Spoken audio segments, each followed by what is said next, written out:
You're welcome back to the Gavel. Now we've been speaking with a legal practitioner, Nneoma Albert Benson, on the issue of vulnerable women in prison.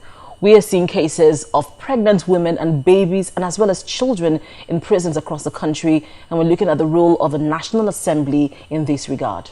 Another issue which, experts have spoken about, the issue of the legal status of awaiting trial women who are often charged before magistrates who have no jurisdiction to trial them, and they are remanded in prison custody.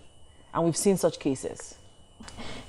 Most times it's usually the case, because what the police does is, as soon as they arrest, they have the closest contact to go to a magistrate to take the matter, because they have 48 hours sometimes to bring, depending on the circumstance of the case, to bring the matter before a court. And the police actually has jurisdiction to bring any charge before a magistrate. So now, when they bring it before a magistrate, the onus lies on the court to decide, oh, the court does not have this jurisdiction, and then the procedure of taking it to Ministry of Justice, and then them getting prosecutors for the matter, taking it to the appropriate court, and all of that. So I think the thing about taking the stuff to the charge to the magistrate and taking the accused person to the magistrate is so that the police is in line with the law of do not keep this person in police custody without taking the person before a court. And usually what the magistrate does is, oh, it's a criminal offense, and then it requires time to look into it to know whether to grant bail or not.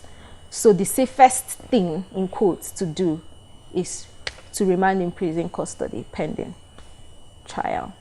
So that is the reason why we find a lot of people just getting to the magistrate and going to prison. The magistrate actually could remain in prison custody, but he doesn't have the jurisdiction to try the matter. So the matter now has to take all the procedure of going to Ministry of Justice and then getting the prosecutors and all of that and coming back to the appropriate court, which makes it very long. And that is the reason why you see a lot of people in jail, in prison. We call it prison here. So now, what we have, where we have that gap, is the government provides, or is supposed to provide, legal representation for people who do not have any representation. Now, as soon as the person goes to prison, the provision is supposed to be for the legal representation provided for the government, if the person does not have any legal representation, to work as soon as possible to make sure that the matter is brought to court. Because we know the law says justice delayed is justice denied. So if we are not bringing the person before a court in 2 months, 3 months, 4 months, we are delaying justice. But this is the case that we have. So now when these people don't have legal representation, now the government is required to bring 2 legal representatives, prosecution and defense.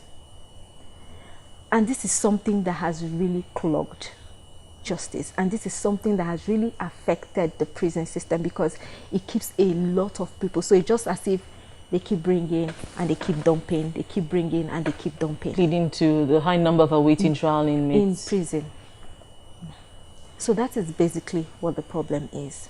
So I think and I believe that if the government is able to, get civil society involved, get people involved, people who are interested, lawyers who are interested in pro bono, not just, and the Legal Aid Council is there, but I think there is need to bring in people who will be passionate about it, who will insist on making sure that these people see the courtroom, so that we don't have issues like we have presently, where you come to court and, oh, there's no lawyer, the lawyer is not here. And then it's a criminal matter. It's very difficult for you to tell an accused person to stand and defend himself in a criminal matter.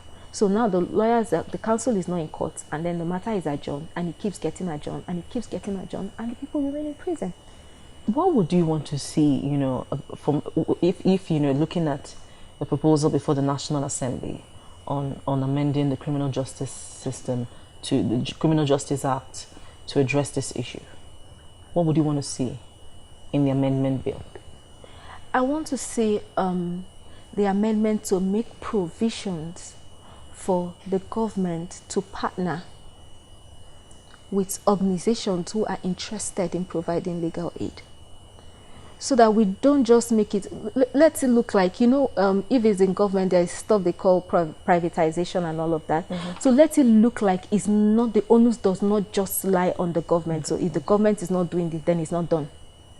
So let there be that provision for the government to partner with civil society organizations, lawyers, Nigerian Bar Association, FIDA. These are people that we need to bring into the picture in the policies, so that they are able to go and provide legal aid statutorily, not just on charity like we do. Because most times what we do is we have to go to the Nigerian Prison Service, get clearance first, and then we go to the prisons, and then we take up matters on our own and we start helping. Because of course, every legal practitioner has the right to provide pro bono legal service to anyone. So which kind of gives us the leverage to be able to provide these services when they are not there. But I think we should make it more statutory to be able to partner with these people to bring in services, so that we are able to, decongest the prison as it is. And then secondly, the probation system, which is very advisable. Now, this is where we draw the curtains on this week's edition of The Gavel. If you have any opinions on any of the issues discussed, please email us on thegavel@channelstv.com. Thank you for staying with us, and see you again next week.